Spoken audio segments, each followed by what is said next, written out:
Friends आपका बहुत बहुत स्वागत है। तो आइए फ्रेंड्स, हम लोग साइंस के कुछ अति महत्वपूर्ण प्रश्नों को देखते हैं। तो चलिए शुरू करते हैं। जो पहला प्रश्न दिया गया है कि यदि किसी वस्तु का वेग दुगुना कर दिया जाए तो उसकी गतिज ऊर्जा होगी। वेग अगर दुगुना कर दी जाए तो गतिज ऊर्जा होगी। क्या होगी गतिज ऊर्जा आपकी? तो ये आपके 4 गुनी हो जाएगी। क्या हो जाएगी? 4 गुनी। मानव में ध्वनि उत्पन्न होती है। मानव में ध्वनि उत्पन्न होती है किससे? तक कंठ के द्वारा। किसके द्वारा? कंठ के द्वारा। निम्नलिखित में से कौन सा आकोशिकीय जीव है? आकोशिकीय जीव कौन है इसमें से? तब विषाणु है। कौन सा है? विषाणु। जब उपयुक्त आवृत्ति का प्रकाश किसी धातु पृष्ठ पर पड़ता है तो इलेक्ट्रॉनों के उत्सर्जन की क्रिया को कहते हैं। तो इसको हम लोग कौन सी क्रिया कहते हैं बताइए? तो इसको हम लोग कहते हैं प्रकाश विद्युत प्रभाव कहते हैं। क्या कहते हैं? प्रकाश विद्युत प्रभाव। निम्न में से कौन सी दवा एक पीराहारी है? कौन सा पीराहारी है?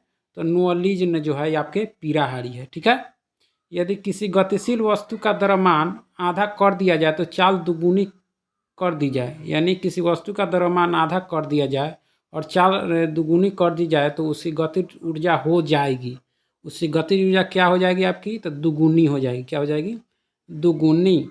निम्नलिखित में से कौन सा प्राणी स्तनधारी नहीं है? स्तनधारी तो छिपकली जो है आपका स्तनधारी नहीं है। निम्नलिखित में से किस अम्ल के एकत्रित होने पर मांसपेशियों में थकान होती है? तो ये लैक्टिक अम्ल का। ठीक है।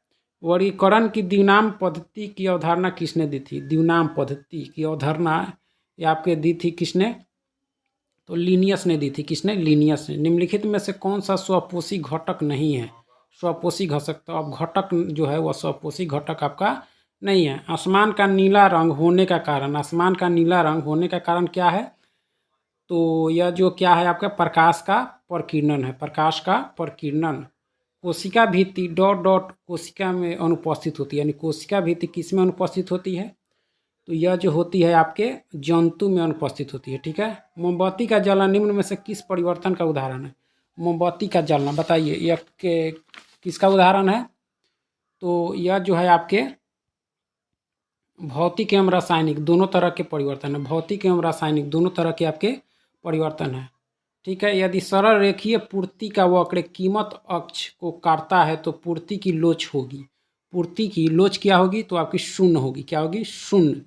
ठीक है। बोर की परिकल्पना के अनुसार n में स्थिर कक्षा का कोणीय संवेग होता है। बोर की परिकल्पना के अनुसार। ठीक है। तो यह क्या होता है?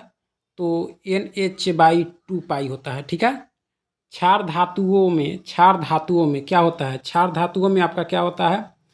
तो इलेक्ट्रॉनिक विन्यास NS² इंटू Np/1 होता है। ठीक है। यानी ऑप्शन डी जो है इसके सही उत्तर है। किस विटामिन का रासायनिक नाम साइनोकोबाल्मिन है? साइनोकोबाल्मिन किस विटामिन का रासायनिक नाम है बताइए? तो यह जो है B12 का है। किसका है? B12। रक्त का थाका जमने में के लिए आवश्यक विटामिन, रक्त का थाका जमने के लिए आवश्यक विटामिन कौन सा है? रक्त का थाका के लिए तो यह के है। क्या है? के। निम्नलिखित में कौन सा विद्युत का कुचालक है? विद्युत का कुचालक आपका पूछा जा रहा है। तो बताइए कुचालक जो है आपके प्लास्टिक है। ठीक है। केंद्रीय प्रवृत्ति का सर्वाधिक लोकप्रिय एवं सर्वाधिक उपयुक्त माप। केंद्रीय प्रवृत्ति का सर्वाधिक लोकप्रिय एवं सर्वाधिक उपयुक्त माप कौन सा है आप? तो ये माध्य है। क्या है? माध्य। ठीक है।